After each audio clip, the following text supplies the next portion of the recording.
Hi there, Elaine here with WTI.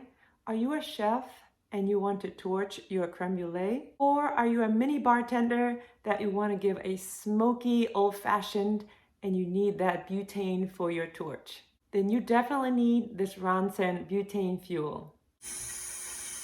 You definitely want to hear this sound when you fill your torch. But when you do it this method, you don't have very much flame.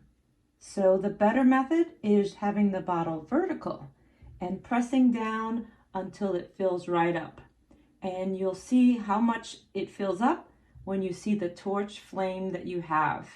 And look how great this flame is for our torch. And after filling it, we use our torch for our old-fashioned drinks. We love the process. This pack of 3 is affordable, and just filling up our one torch, we still have plenty in that bottle. Get your pack of 3 Ronson butane fuel. You will love your torch and your torch will love you. But that's just my point of view.